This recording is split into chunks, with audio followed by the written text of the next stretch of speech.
Season 5, Episode 9, Alternatives, Complexity, and Narrative Risk. So far this season, we've explored several fundamental ways investment income appears. Ownership in businesses can generate profits that flow to shareholders. Lending capital can generate interest payments from borrowers. Real assets can produce rent, usage fees, or infrastructure tolls. Royalty structures can collect payments from the rights connected to economic activity.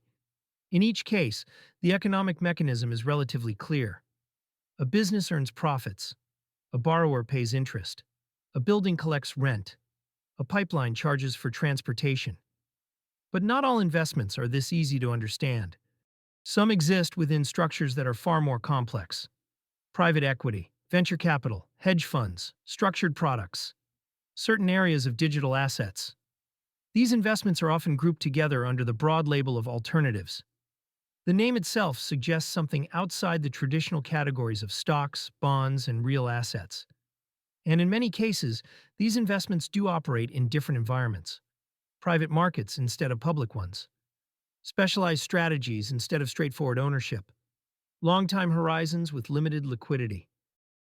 But what truly distinguishes many alternative investments is not just their structure, it is the complexity surrounding them.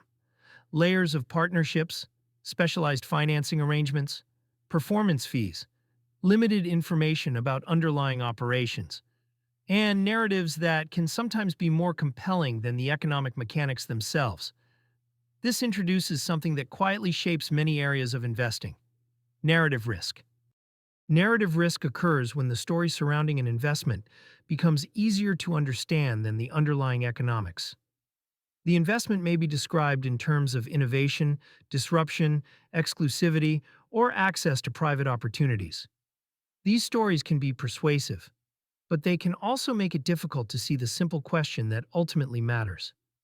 Where does the income actually come from? In some alternative investments, the answer remains clear. A private equity firm may acquire businesses, improve operations, and eventually sell them at higher valuations. A venture capital fund may invest in early-stage companies whose success could produce significant gains. In these cases, the economic engine still revolves around ownership and growth. But in other situations, the structure itself can become the source of complexity. Returns may depend on leverage, financial engineering, or shifting market sentiment. Fees may absorb a meaningful portion of the profits. Liquidity may be limited for long periods of time, and the underlying assets may be difficult for outside investors to evaluate. None of this necessarily makes alternatives undesirable. Some have produced remarkable returns. Some play important roles in financing innovation and expanding the economy. But complexity always introduces a challenge. The harder it becomes to understand the economic mechanism behind an investment, the harder it becomes to evaluate its risks. This is why one of the most useful habits in investing is to return to a simple question. What is the economic engine producing the return? Is the income coming from business profits, interest payments, rental income, usage fees, royalties, or something else entirely? When the answer is clear, the investment can be understood. When the answer is difficult to identify, caution often becomes appropriate, because complexity can sometimes obscure the true drivers of risk. Understanding this helps place alternative investments within the broader landscape we've been exploring this season. They are not separate from the economic principles that govern other assets. At their core, they still depend on the same fundamental sources of income: ownership, lending, usage, rights.